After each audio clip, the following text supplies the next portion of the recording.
बिस्मिल्लाहिर्रहमानिर्रहीम। अस्सलामु अलैकुम students, I am Mohammad Usman Ali, your mathematics teacher. Students, previous lecture में हम चैप्टर नंबर 3 को पढ़ रहे थे, जो कि मैट्रिसेस और डिटर्मिनेंट का है। इसमें हमने 2/2 जो हमारे पास मैट्रिक्स हैं उसके रिलेटेड हमने सारा काम कंप्लीट कर लिया था। आज हम स्टार्ट करेंगे डिटर्मिनेंट ऑफ 3/3 मैट्रिक्स को, और उसके साथ साथ हम सिमेट्रिक, स्क्यू सिमेट्रिक, हार्मेशन और स्क्यू हार्मेशन और इसके अलावा सिस्टम ऑफ लीनियर इक्वेशन को डिस्कस करेंगे। Determinant of matrix of order n is greater than equals to 3, या तो उसका ऑर्डर 3 होगा या 3 से ग्रेटर होगा, उसे हम स्टार्ट कर रहे हैं। अगर हमारे पास कोई भी 3/3 मैट्रिक्स का ऑर्डर दिया गया है तो उसके माइनर को हम रिप्रेजेंट करते हैं Mij से। माइनर, फ़र्ज़ करें जी हमारे पास जो मैट्रिक्स दिया गया है उसको मैं लिख लेता हूँ, that is equals to A11, A12, A13, A21, A22, A23, A31, A32, A33। ये हमारे पास एक मैट्रिक्स है ऑफ ऑर्डर 3/3। अब हमें इसका माइनर फाइंड करना है। माइनर को हम रिप्रेजेंट करते हैं Mij से। I represent the number of rose and J represent the number of columns. हम क्या करते हैं, हम उसकी ith रो और jth कॉलम को डिलीट कर देते हैं। फॉर एग्जांपल, लेट्स सपोज ये हमारे पास ith रो है एंड ये हमारे पास jth कॉलम है। इसको हम डिलीट कर देंगे और जो बाकी बचेगा उसका हम डिटर्मिनेंट ले लेंगे। बाकी क्या बच रहा है, A22, A23, A32, A33, इसका हम डिटर्मिनेंट ले लेंगे तो हमारे पास क्या आ जाएगा, Mij, जो भी हमें रिक्वायर्ड है वो माइनर आ जाएगा। क्लियर है? इसको मैं एक एग्जांपल के ज़रिए आपको समझाता हूँ। क्वेश्चन देखें,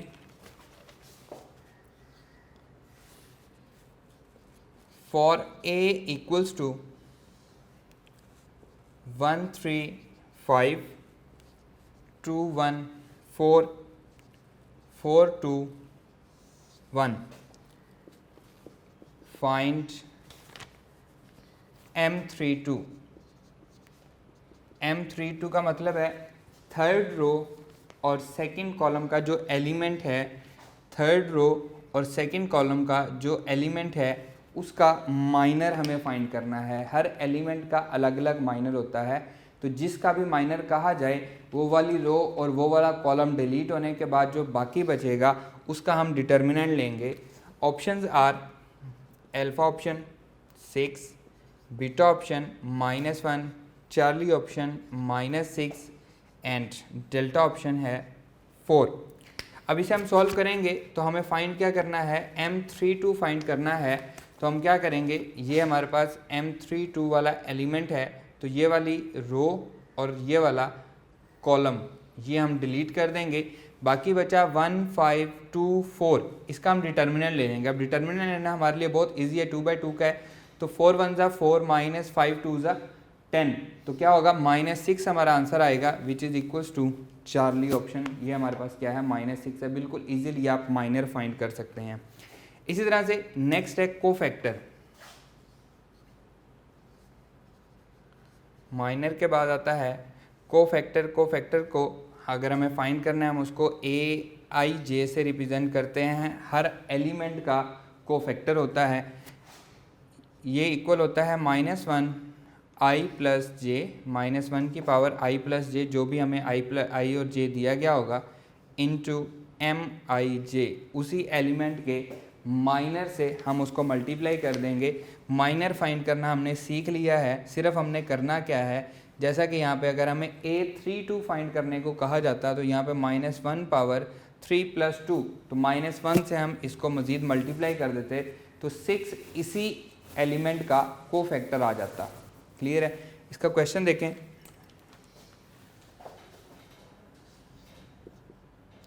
if A equals to CAE FI minus Q HGP ये हमारे पास एक मैट्रिक्स दिया गया है, then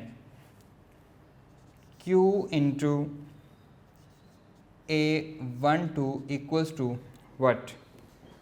alpha option QFP minus Q square H, beta option Q square H minus QFP, charlie option minus Q square H minus QFP and delta option है Q square FE। अब हमें cofactor find करना है, कौन सा? A12, first row और second column, ये हमारे पास कोफैक्टर है जो हमने फाइंड करना है, जो कि क्या है? ये हमारे पास फर्स्ट रो है, ये हमारे पास सेकंड कॉलम है, तो हम इसको लिखेंगे A12 equals to -1 power 1 + 2 M12। ये रो और ये कॉलम हम ख़त्म कर देंगे तो पीछे बचेगा F माइनस QHP। इसे हम सॉल्व कर लेंगे, ये -1 एज इट इज़ रहेगा और इसका डिटर्मिनेंट क्या आएगा?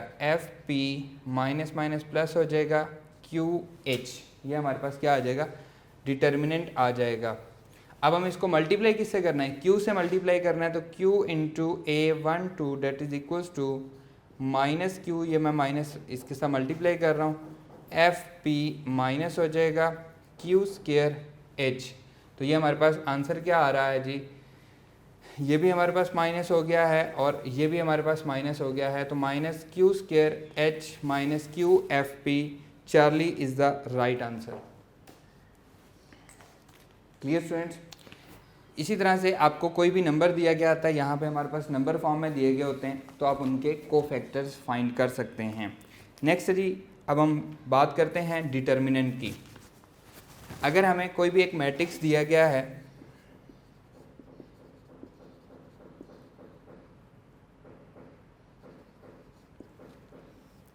ए हमारे पास एक मैट्रिक्स है ऑफ ऑर्डर m/n, इसके एलिमेंट्स हैं A11, A12, A13 up to so on A1n, A21, A22, A23, A2n and up to soon AM1, AM2, AM3, AMN। तो इसका ऑर्डर क्या होगा? ये हमारे पास m/n ऑर्डर का हमारे पास जो है वो मैट्रिक्स दिया गया है। इसका डिटर्मिनेंट फाइंड करना है, बहुत इजी है। अब यहाँ पे इन जनरल मैंने इसलिए लिखा है कि ऑर्डर कोई भी हो, 3/3 हो, 4/4 हो, 5/5 हो, 6/6 हो, 7/7 हो, जो मर्जी ऑर्डर हमें दिया गया हो, किसी भी एक रो या किसी भी एक कॉलम, हमने क्या फाइंड करना है? डिटर्मिनेंट फाइंड करना है। तो किसी भी एक रो या किसी भी एक कॉलम को, फर्ज करें जी मैं फर्स्ट रो ले लेता हूँ, फर्स्ट रो का फर्स्ट एलिमेंट है A11, इसको अपने ही कोफैक्टर के साथ, कोफैक्टर फाइंड करना हम सीख चुके हैं, कैपिटल A11 प्लस फिर A12, capital A12 plus A13, capital A13 plus up to so on A1n, capital A1n। किसी भी एक रो या किसी भी एक कॉलम के हर एलिमेंट को अपने ही कोफैक्टर के साथ मल्टीप्लाई करके ऐड कर दें तो उस मैट्रिक्स का डिटर्मिनेंट आ जाता है। अब यहाँ पे हम जो एफएससी में पढ़ के आए हैं फर्स्ट ईयर में मैट्रिक में, हम 3/3 का, वो हमारे लिए सबसे आसान है क्योंकि उसकी प्रैक्टिस हमने बार बार की हुई है। हम उसी को फॉलो करेंगे। 3/3 आ जाता है, 4/4 आ जाता है, फर्स्ट रो से आपको सॉल्व करना आता है, आपने उसकी प्रैक्टिस की हुई है एक्चुअली ये भी वही, लेकिन ये आपने प्रैक्टिस नहीं की, हो सकता है आपको लगता हो कि ये मुश्किल है, वही चीज़ है, सेम टू सेम है। सिर्फ जहाँ पे आप समझते हैं कि देखें जी पहले वाला फर्स्ट एलिमेंट, फिर वो रो और वो कॉलम छोड़ देना है, तो एक्चुअली हम क्या कर रहे होते हैं, वो कोफैक्टर ही फाइंड कर रहे होते हैं। और सेकेंड वाले के साथ माइनस का साइन, तो ये इसी वजह से होता है कि -1 की पावर क्या हो रहा है, 1 + 2 हो रहा है, तो वो माइनस का साइन लगता है। एक्चुअली ये वही सीन है, लेकिन क्योंकि वो हमारे लिए प्रैक्टिस किया हुआ है, बार बार हमने उसको प्रैक्टिस किया हुआ है, तो वो हमारे लिए ज़्यादा इजी हो जाता है। कई दफ़ा इस तरह से हम ज़्यादा देर से सॉल्व करते हैं उस तरह से हम ज़्यादा जल्दी सॉल्व कर लेते हैं। जो आपको इजी लगे आप उस तरीके को अपना लें। क्लियर है? क्वेश्चन देखें जी।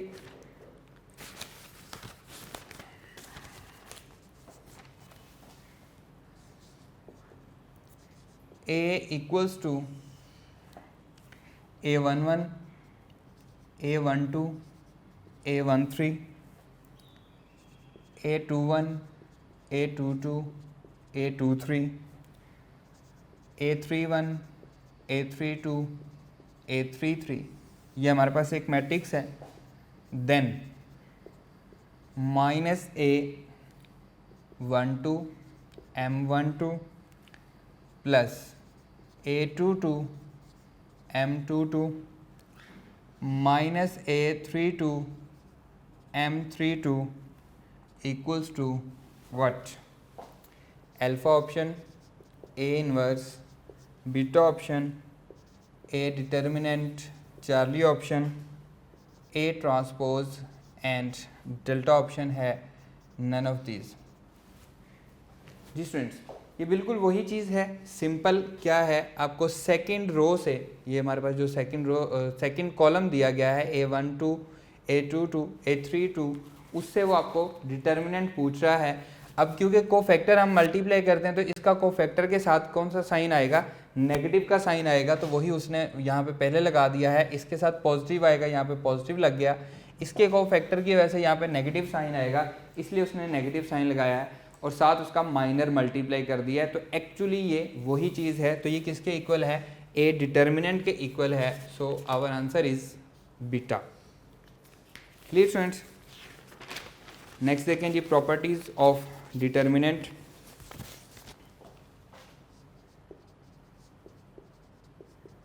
प्रॉपर्टीज ऑफ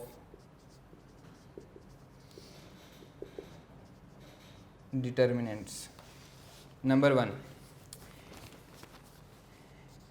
ए का डिटर्मिनेंट इक्वल होगा ए ट्रांसपोज के डिटर्मिनेंट के। ए का डिटर्मिनेंट इक्वल है ए ट्रांसपोज के डिटर्मिनेंट के। नंबर 2, इंटरचेंजिंग टू रोज और टू कॉलम्स। अगर हम कोई सी दो रो या दो कॉलम्स को इंटरचेंज करते हैं तो हम क्या करेंगे? एक माइनस का साइन डिटर्मिनेंट से बाहर लगा देंगे। कोई सी दो रोज या कोई से दो कॉलम्स को अगर हम इंटरचेंज करते हैं तो क्या करेंगे? डिटर्मिनेंट के बाहर माइनस का साइन लगाएंगे। Number 3, third property, identical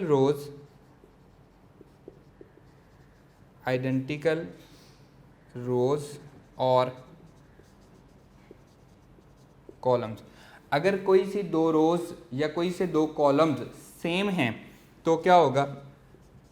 then A determinant equals to 0। अगर कोई सी दो रोज या कोई से दो कॉलम सेम हैं तो ए का डिटर्मिनेंट जो है वो क्या हो जाएगा? 0 हो जाएगा। नेक्स्ट है जी, एंटायर रो और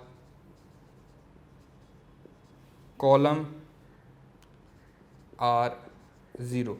अगर सारी की सारी रो या सारे का सारा कॉलम 0 हो जाता है तो भी ए का जो डिटर्मिनेंट है वो किसके इक्वल होगा? 0 के इक्वल होगा।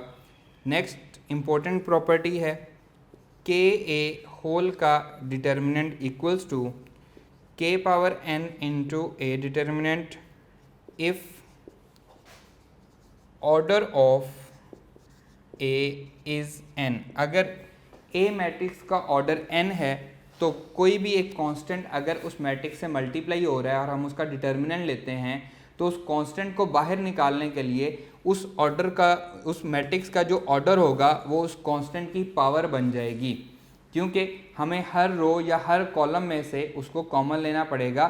तो जितनी रोज़ या जितने कॉलम होंगे, रोज़ या मैंने कहा है एंड नहीं कहा, जितनी रोज़ या जितने कॉलम होंगे उतनी उसकी पावर बन जाएगी। अगर वो 3/3 का मैट्रिक्स है तो k पावर 3 हो जाएगा।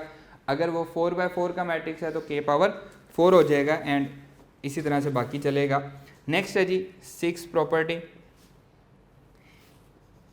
ए बी होल डिटर्मिनेंट इक्वल है ए डिटर्मिनेंट बी डिटर्मिनेंट के, that is equals to b determinant into a determinant and that is equals to b a whole determinant. Next seventh property है a inverse whole का determinant equals to 1/a determinant, a inverse whole का determinant equals to 1/a determinant. Eighth property है identity का determinant equals to किसके होगा 1 के. Identity matrix का जो डिटर्मिनेंट है वो किसके इक्वल होगा 1 के इक्वल होगा. नाइन्थ प्रॉपर्टी है a पावर n, अगर हम इसका डिटर्मिनेंट लेते हैं तो हम डिटर्मिनेंट लेने के बाद भी पावर ले सकते हैं. ज़रूरी नहीं है कि पहले हम पावर लें और फिर उसका डिटर्मिनेंट लें, हम ये भी कर सकते हैं कि डिटर्मिनेंट लेके उसकी पावर ले लें. नेक्स्ट है जी tenth property, terms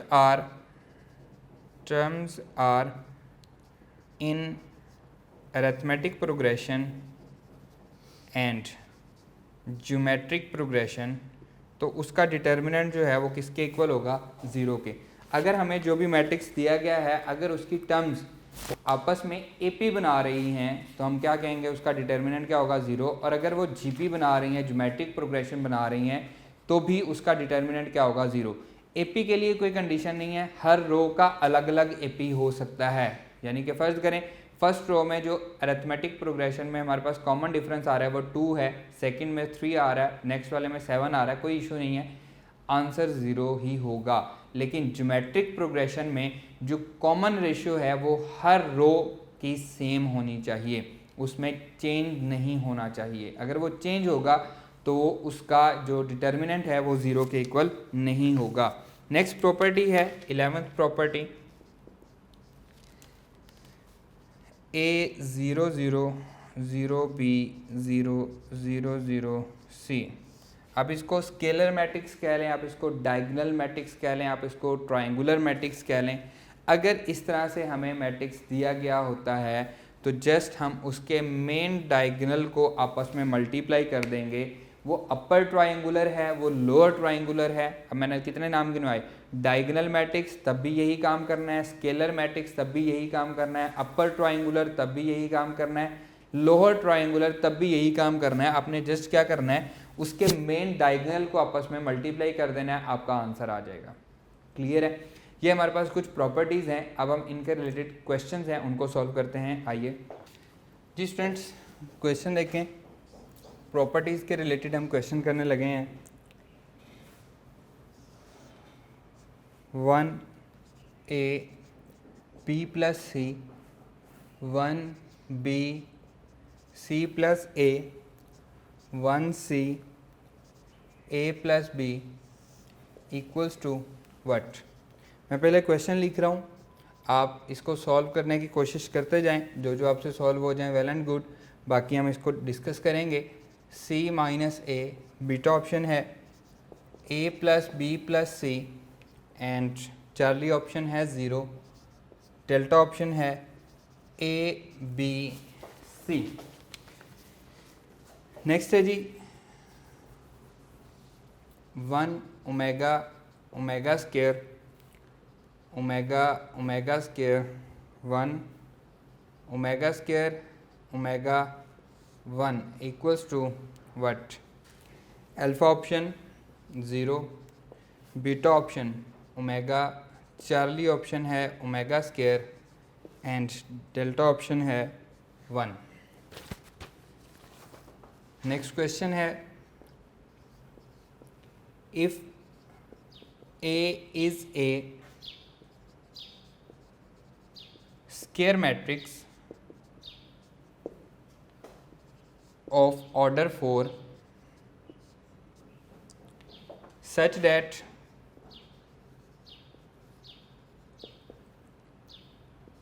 k a whole determinant equals to -32, then a determinant equals to what if k equals to 2. Alpha option है 2, बीटा ऑप्शन है -2, चार्ली ऑप्शन है -16 एंड डेल्टा ऑप्शन है -32। नेक्स्ट क्वेश्चन है if 3 - x 2 3 0 x 0 0 0 x whole का determinant equals to 0, then its roots are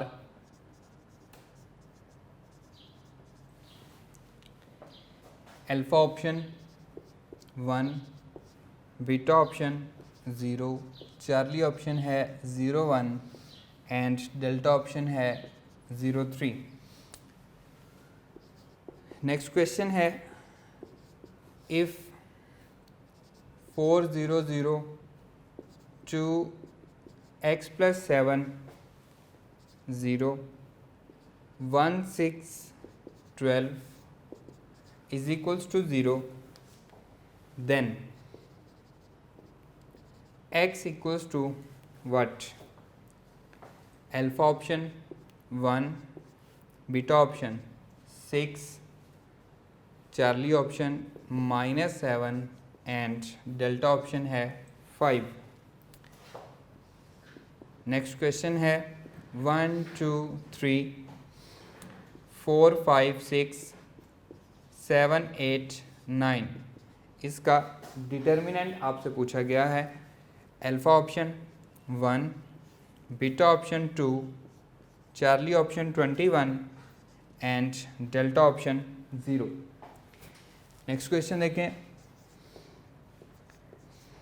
if A and B are matrices of order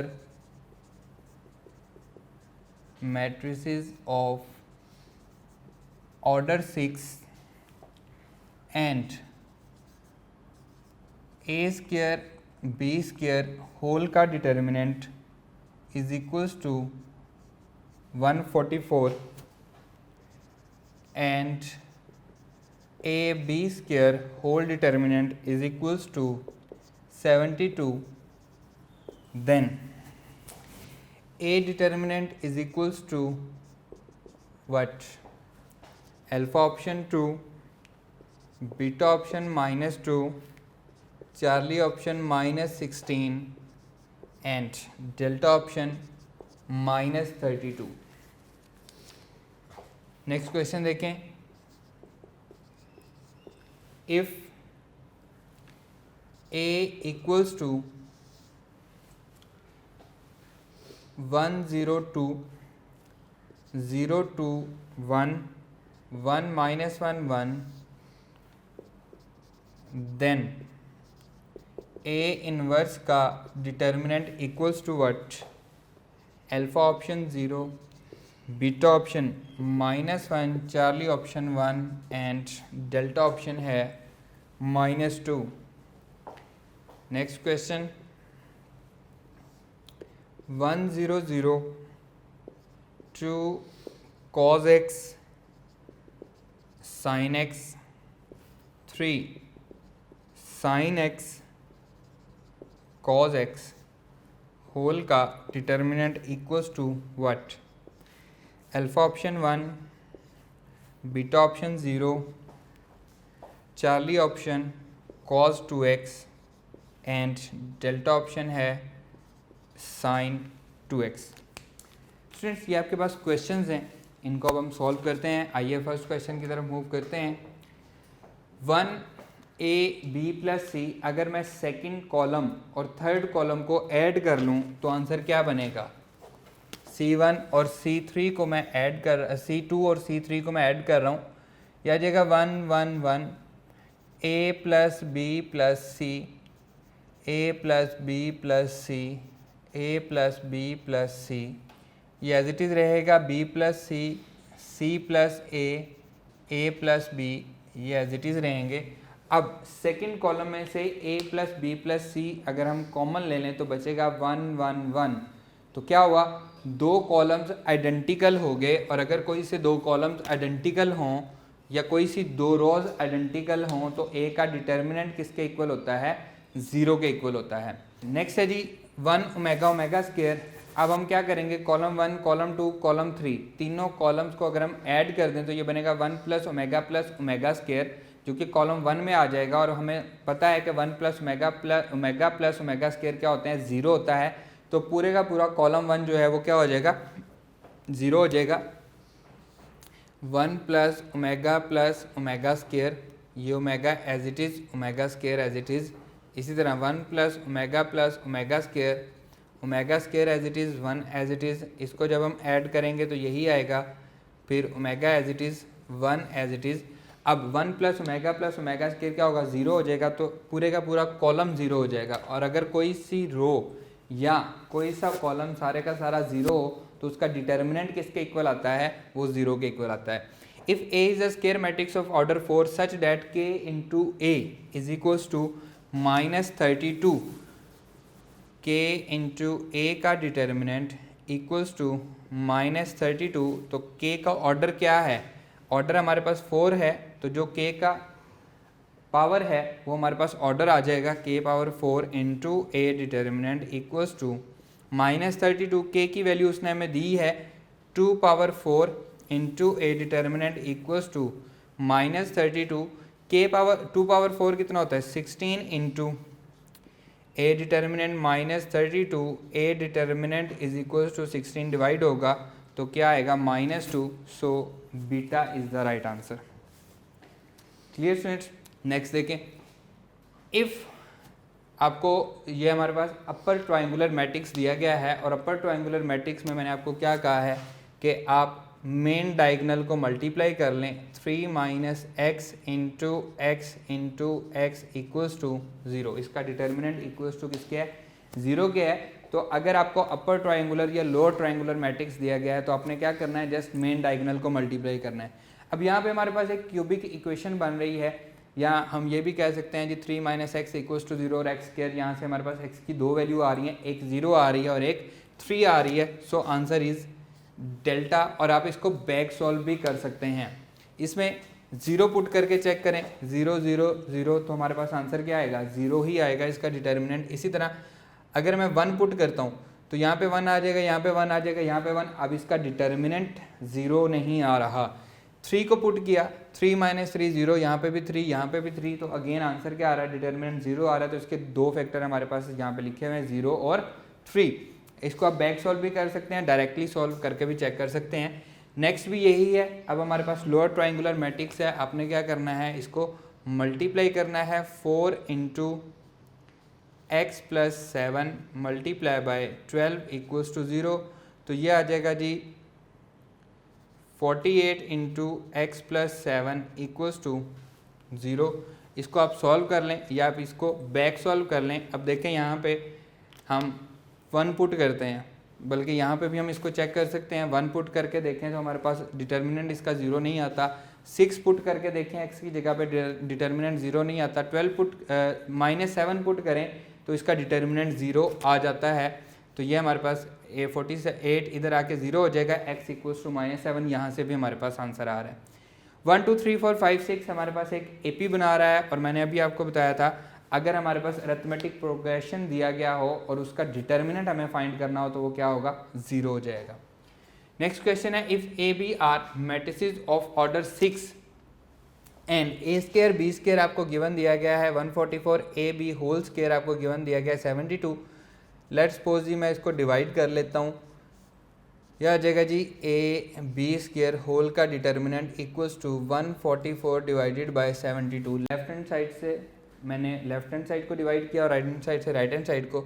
इसको मैं लिख सकता हूँ, मेरे पास प्रॉपर्टी है det is equals to A square B square अलग अलग डिटर्मिनेंट, ए का डिटर्मिनेंट इंटू बी स्क्वायर का determinant, and det is equals to 2 आ जाएगा। 72 2 144 होता है। यहाँ से इसको मैं लिख सकता हूँ, ये मेरे पास प्रॉपर्टी है कि ये स्क्वायर डिटर्मिनेंट से बाहर आ जाएगा, ये तो वैसे ही कैंसिल हो जाएगा, ये इस पावर से एक कैंसिल हो जाएगा।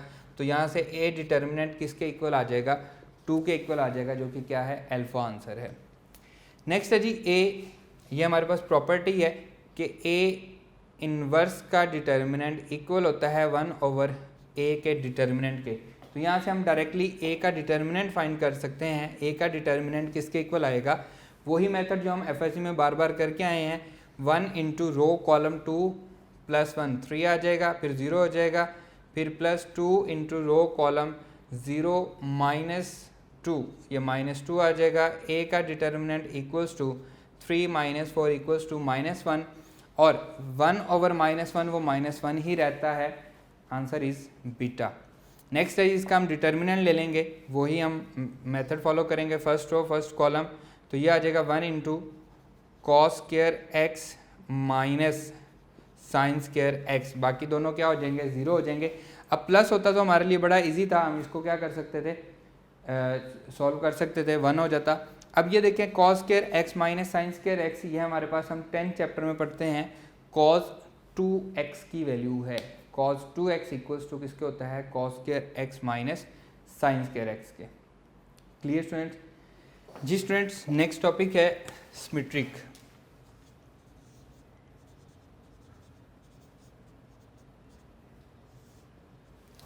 If A transpose is equals to A transpose is equals to A, तो हम क्या कहेंगे, हमारा जो मैट्रिक्स है वो क्या है, सिमेट्रिक है। सिमेट्रिक को डायरेक्टली समझने के लिए आप सिर्फ ये याद रखें कि मेन डायगोनल कोई सा भी हो सकता है, जबकि जो बाकी एलिमेंट्स हैं, फ़र्ज़ करें यहाँ पे लिख लेता हूँ F G B C, ये मैंने मेन डायगोनल ले लिया, जो मर्ज़ी हो, बाकी डायगोनल जो हैं, बाकी एलिमेंट्स जो हैं वो सेम होंगे। इसको मैं H कह लेता हूँ, तो यहाँ पे भी हम H कहेंगे। तो ये हमारे पास क्या होगा, सिमेट्रिक मैट्रिक्स होगा। मेन डायगोनल जो मर्ज़ी हो, बाकी के जो एलिमेंट्स हैं आमने सामने वाले, वो क्या होंगे, सेम होंगे। उसे हम क्या कहेंगे कि हमारा जो मैट्रिक्स है वो क्या है, सिमेट्रिक मैट्रिक्स है। आप डायरेक्टली किसी भी मैट्रिक्स को देख के पहचान सकते हैं कि ये सिमेट्रिक है या नहीं है। इसके कुछ पॉइंट्स हैं जी। Number 1, if A and B are symmetric,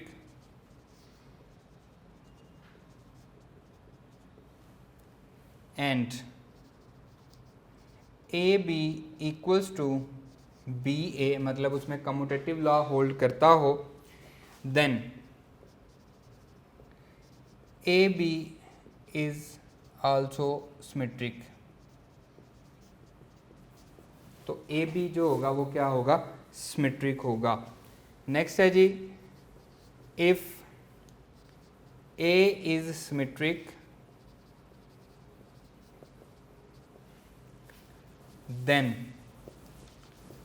adjoint of A is also symmetric. अगर ए सिमेट्रिक है तो उसका एडजॉइंट भी क्या होगा, सिमेट्रिक होगा। नेक्स्ट है जी, स्क्यू सिमेट्रिक।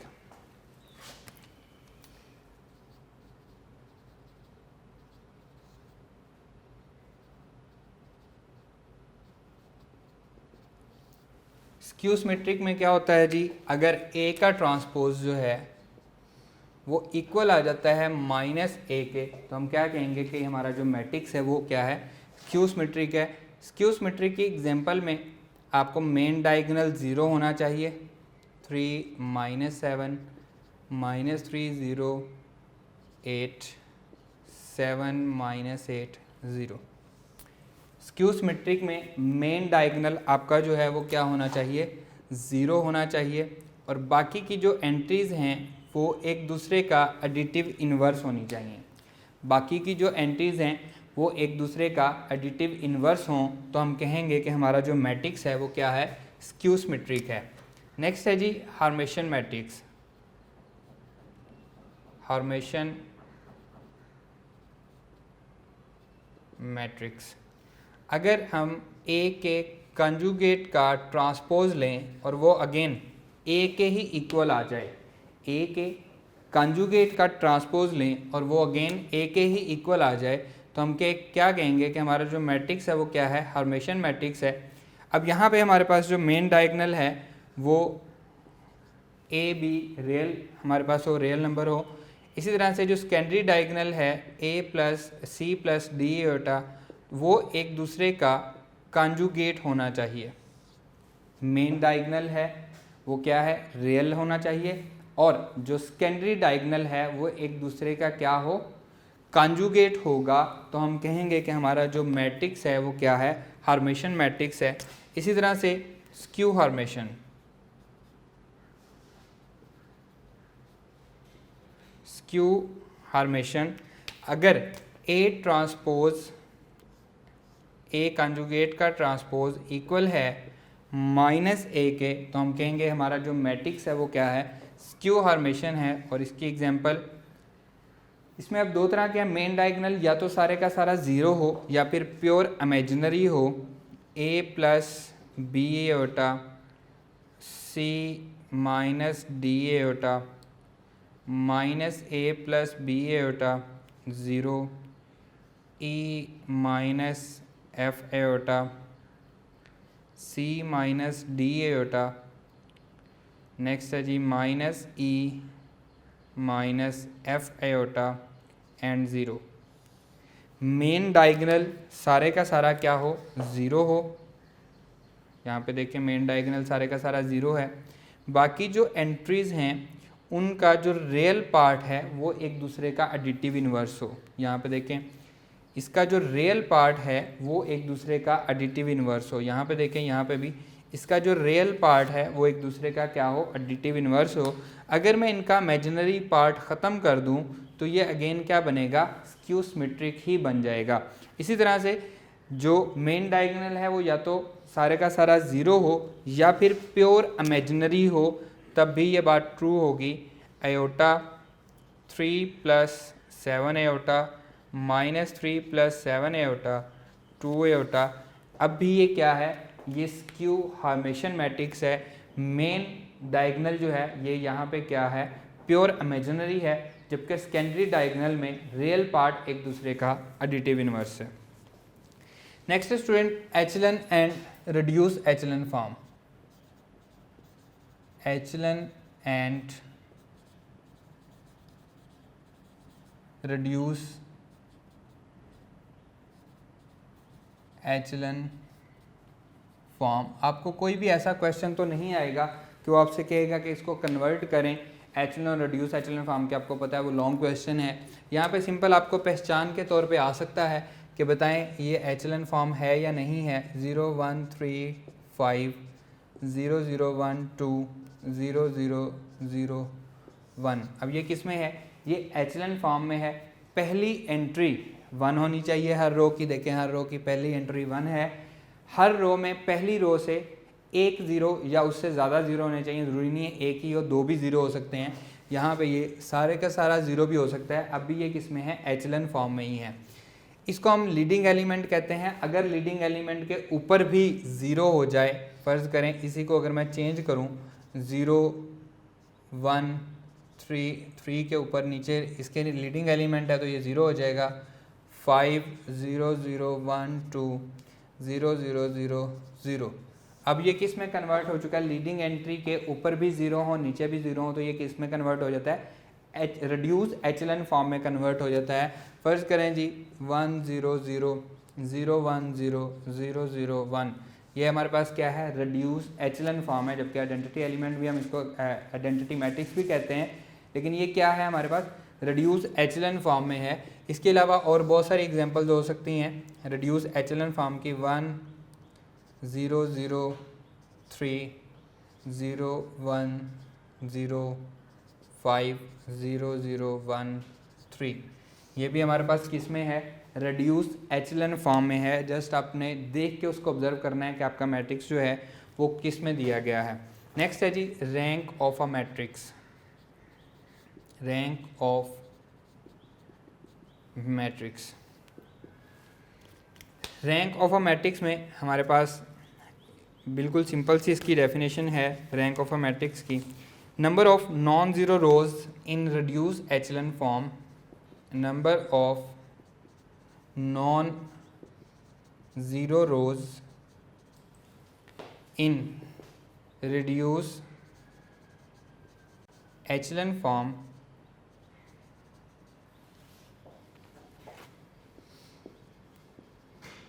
is called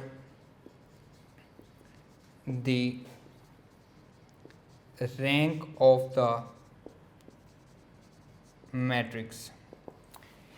अब number of rows, non zero rows कैसे आएंगी? अगर आपको कोई भी मैट्रिक्स दिया गया है, किसी भी तरह का मैट्रिक्स है, तो सिंपली पहली रो को परफॉर्म करने के बाद, यानी कि पहला एलिमेंट हमारा क्या होता है, 1 होता है, उसके नीचे 0 प्रोड्यूस करने के बाद, जैसे ही आप उसमें 0 प्रोड्यूस करते हैं, आपको क्लियर हो जाता है कि इसका रैंक क्या होगा। कैसे क्लियर होगा? अगर सेकंड, थर्ड या फोर्थ रो ये एक दूसरे का मल्टीपल हों, मल्टीपल आपको पता है क्या होते हैं, अगर ये एक दूसरे का मल्टीपल हों तो उसका रैंक, अब फर्ज करें ये 3 है, ये 4 रोज होती हैं और सेकंड, थर्ड और फोर्थ रो एक दूसरे का मल्टीपल होती तो इसका रैंक 2 होता, क्योंकि बाकी की जो मल्टीपल रोज हैं वो सारी की सारी 0 हो जाएंगी। जो बाकी की मल्टीपल रोज होंगी वो सारी की सारी 0 हो जाएंगी। अगर वो सेकंड रो, थर्ड रो या फोर्थ रो एक दूसरे का मल्टीपल नहीं है तो फिर वो 0 नहीं होंगी। ये 3/3 का मैट्रिक्स है तो इसका रैंक क्या होगा, 3 हो जाएगा, क्योंकि इसमें नॉन ज़ीरो रोज कितनी हैं, 1 2 3 हैं। अब फर्ज करें सेकंड रो और थर्ड रो आपस में मल्टीपल नहीं हैं तो रैंक क्या होगा, 3 होगा। अगर वो मल्टीपल हैं तो रैंक क्या होगा, 2 होगा। पहली रो को ही सॉल्व करते साथ ही आपको अंदाज़ा हो जाएगा कि इसका रैंक क्या होगा। नेक्स्ट है जी system of linear equation. System of linear equations को मैं एक डायग्राम के ज़रिए आपको सॉल्व करवाता हूँ। आप अपने पेज को टिल्ट कर लें, इस तरह से अपने पेज को बना लें ताकि ये डायग्राम हम बना सकें। तो आइए उसको स्टार्ट करते हैं। नेक्स्ट है जी system of linear equation. System of linear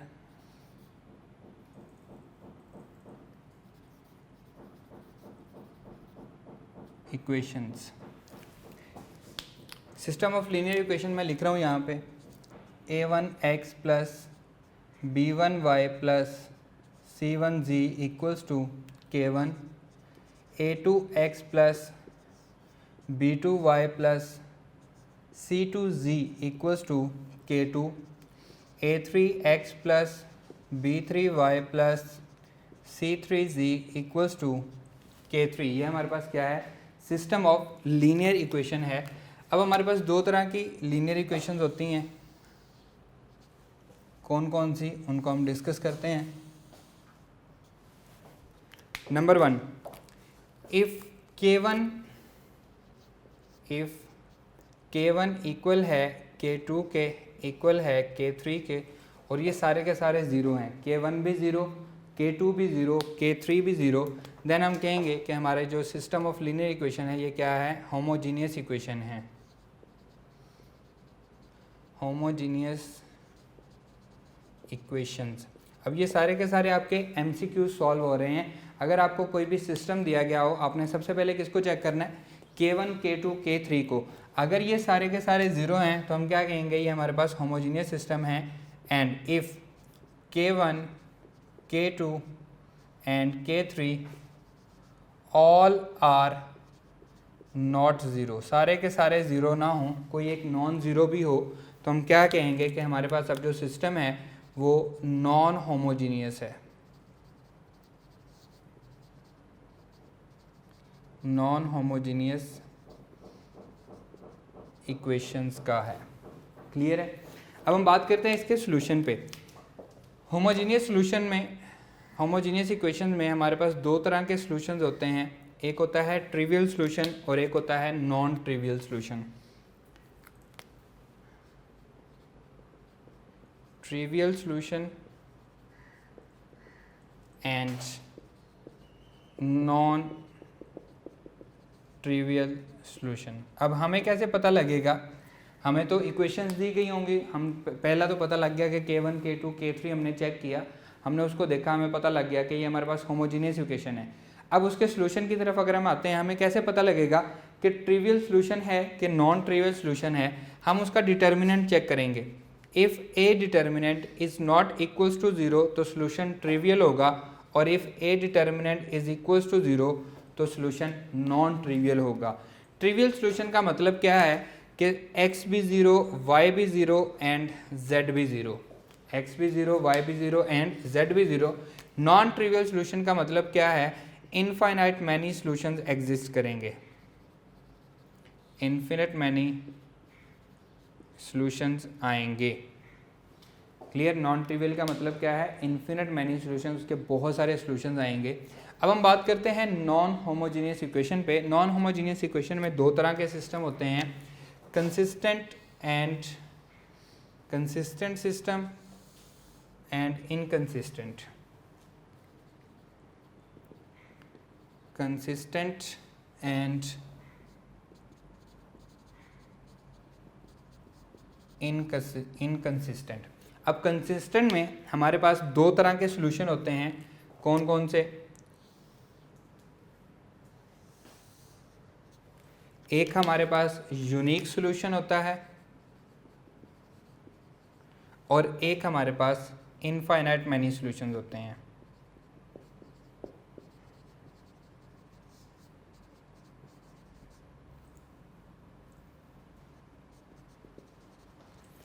जबकि इनकंसिस्टेंट का मतलब क्या है, no solution exist, no solution exist, कोई सॉल्यूशन एग्जिस्ट नहीं करता। अब यहाँ पे देखें, हमें कैसे पता लगेगा, हमें ये तो पता लग गया कि नॉन होमोजीनियस इक्वेशन है, हमें ये भी पता लग गया कि नॉन होमोजीनियस इक्वेशन में दो तरह के सिस्टम है, कंसिस्टेंट एंड इनकंसिस्टेंट। कंसिस्टेंट में हमें पता है कि यूनिक होता है सॉल्यूशन और इनफाइनाइट मैनी सॉल्यूशन होते हैं, लेकिन हमें पता कैसे लगेगा कि यूनिक को फॉलो करना है, हमारा सॉल्यूशन यूनिक होगा या नहीं। अगर ए का डिटर्मिनेंट जो है ये नॉट इक्वल्स टू 0 आए तो हमारा सॉल्यूशन क्या होगा, यूनिक होगा, और अगर ए डिटर्मिनेंट इक्वल्स टू 0 आए तो हमारा सॉल्यूशन क्या होगा, इन्फिनिट मैनी सॉल्यूशंस होंगे। अब नो सॉल्यूशन का कैसे पता लगेगा, अगर ए डिटर्मिनेंट इक्वल्स टू 0 आ जाए तो हमारे पास कोई सॉल्यूशन नहीं होगा। अब ये दो बातें सेम हो गई हैं, तो इसका मतलब है हमें कुछ और भी चाहिए जो इनमें तफरीक कर सके। देखें, अगर हमारे पास रैंक ऑफ ए, अभी हमने रैंक पढ़ा है, rank of a matrix A equal होगा रैंक ऑफ ऑगमेंटेड मैट्रिक्स के, और ये इक्वल होगा वेरिएबल इन्वॉल्व के। रैंक ऑफ ए, यहाँ पे पेज नंबर 128 पे आपको 3 एग्जाम्पल दी गई हैं, तीनों बारी बारी इन चीज़ों को आपको दिखाएंगी। आप पेज नंबर 128 ओपन कर सकते हैं, वहाँ पे एग्जाम्पल को देख सकते हैं। अगर हमारे पास मैट्रिक्स का रैंक इक्वल है ऑगमेंटेड मैट्रिक्स के रैंक के, फॉर एग्जांपल मैं यहाँ पे आपको समझाने के लिए एक लिख रहा हूँ 1 0 3 5 0 1 0 2 0 0 1 7। ये आपको समझाने के लिए है। अब यहाँ पे देखें, ये हमारे पास मैट्रिक्स है, मैट्रिक्स का रैंक क्या है 3। ये हमारे पास अब ऑगमेंटेड मैट्रिक्स है, अब इसका रैंक क्या है, नंबर ऑफ नॉन जीरो रोज, ये भी 3 है, और इसमें वेरिएबल कितने इन्वॉल्व होंगे, 3 इक्वेशन हैं तो 3 वेरिएबल इन्वॉल्व होंगे। तो अब क्या कहेंगे कि हमारा सोल्यूशन जो है वो क्या होगा, यूनिक सोल्यूशन होगा। इसी तरह से अब हम बात करते हैं इन्फिनिट मैनी सोल्यूशन में। अगर हमारे पास रैंक ऑफ ए इक्वल हो जाए रैंक ऑफ ऑगमेंटेड मैट्रिक्स के, बट लेस देन हो वेरिएबल इन्वॉल्व के, उसमें जितने भी वेरिएबल हैं उसमें से लेस देन हो जाए। फॉर एग्जांपल यहाँ पे अब मैं 0 कर देता हूँ, यहाँ पे भी मैं 0 कर देता हूँ। अब रैंक ऑफ ए क्या है 2, रैंक ऑफ ऑगमेंटेड मैट्रिक्स क्या है 2, लेकिन लेस देन है, इसमें कितने वेरिएबल हैं, 3 वेरिएबल्स हैं। तो अब हमारे पास इन्फिनिट मैनी सॉल्यूशंस होंगे। एंड लास्ट इनकंसिस्टेंट के लिए, if rank of A not equals to rank of augmented matrix, तो हमारा जो सॉल्यूशन होगा वो क्या होगा, इनकंसिस्टेंट। इसका मतलब है कोई सॉल्यूशन एग्जिस्ट नहीं करेगा। फॉर एग्जांपल इसको दोबारा देख लें, रैंक ऑफ ए क्या है 2 और रैंक ऑफ ऑगमेंटेड मैट्रिक्स क्या है 3। अब हमारा जो रैंक है वो इक्वल नहीं है, तो हम क्या कहेंगे कि rank of A is not equals to rank of augmented matrix. तो इस सूरत में इसका कोई सॉल्यूशन एग्जिस्ट नहीं करेगा। जी students, system of linear equations को हम क्रैमर रूल के ज़रिए भी सॉल्व करते हैं।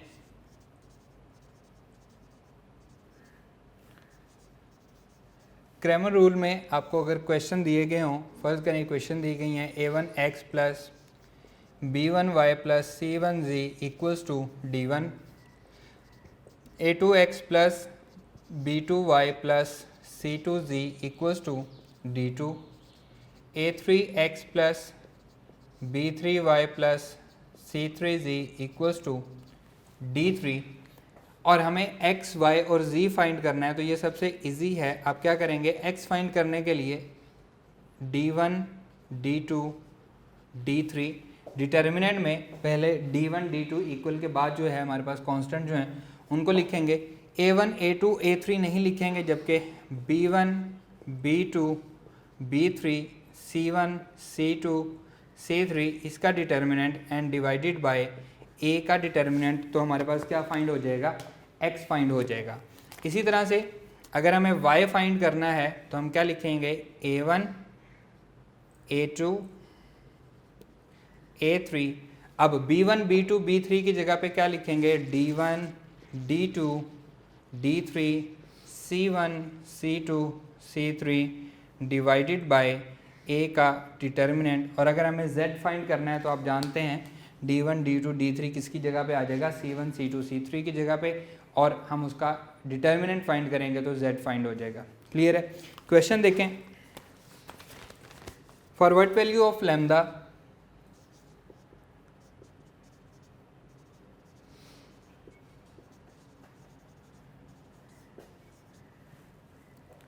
this system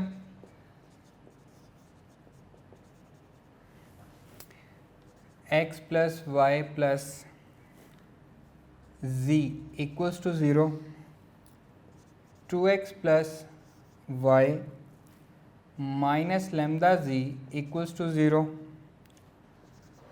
x plus 2y minus 2z equals to 0 has non-trivial solution,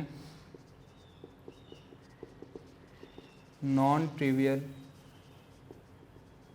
solution। Alpha option है 5, बीटा ऑप्शन है -5, चार्ली ऑप्शन है 10 एंड डेल्टा ऑप्शन है 0। अब उसने क्या कहा है जी, नॉन ट्रिवियल है क्योंकि इक्वल टू 0 है, k1, k2, k3 0 है, तो होमोजीनियस इक्वेशन है। होमोजीनियस इक्वेशन में दो तरह के सॉल्यूशंस होते हैं, कौन सा, trivial solution and non trivial. Trivial solution में A determinant not equals to 0 होता है, जबकि नॉन ट्रिवियल में ए डिटर्मिनेंट इक्वल्स टू 0 होता है। तो x का कोएफिशिएंट, y का कोएफिशिएंट, z का कोएफिशिएंट, अगेन x का कोएफिशिएंट, y का कोएफिशिएंट, z का कोएफिशिएंट -2, इसका डिटर्मिनेंट इक्वल होगा 0 के, क्योंकि सॉल्यूशन हमारे पास क्या है, नॉन ट्रिवियल सॉल्यूशन है। अब यहाँ पे देखें जी, वही हम फॉलो करेंगे, 1 इंटू रो कॉलम -2 + 2 लैम्डा, ऐसा ही है, क्रॉस मल्टीप्लाई कर दिया हमने, -1 सेकंड, ये हमारे पास हो जाएगा जी -4 + lambda and +1 into 4 - 1 equals to 0 हो जाएगा, -2 + 2 लैम्डा माइनस +4 हो जाएगा minus lambda and +3 equals to 0, +2 तो ये लैम्डा बचेगा, यहाँ से 2 बचेगा, ये 3 हो जाएगा, +5 इक्वल्स टू 0, तो lambda equals to -5। Clear students. अगर हमारे पास इक्वेशंस एक दूसरे का मल्टीपल हों, अगर हमारे पास इक्वेशंस एक दूसरे का मल्टीपल हों तो उनके इन्फिनिट मैनी सॉल्यूशंस होंगे, ये बात याद रखनी है स्टूडेंट्स। आज का हमारा ये लेक्चर यहीं पे ख़त्म होता है। इंशाल्लाह नेक्स्ट लेक्चर चैप्टर नंबर 4 और चैप्टर नंबर 5 को आपने पढ़ के आना है। नेक्स्ट लेक्चर के लिए हम उसको डिस्कस करेंगे, यहाँ पे हम क्वेश्चन सॉल्व करेंगे। आपको जो बातें समझ नहीं आती, जो पॉइंट्स आपको समझ में नहीं आते, वो अपने अपने पास राइट डाउन रखने हैं, ताकि कल जब हम लेक्चर नंबर 4 और 5 को डिस्कस करें, चैप्टर नंबर 4 और 5 को, तो उसमें आप वो सारे क्वेश्चन आपके क्लियर हो सकें। Clear students. इंशाल्लाह नेक्स्ट लेक्चर में आपसे मुलाकात होगी। अल्लाह हाफिज़।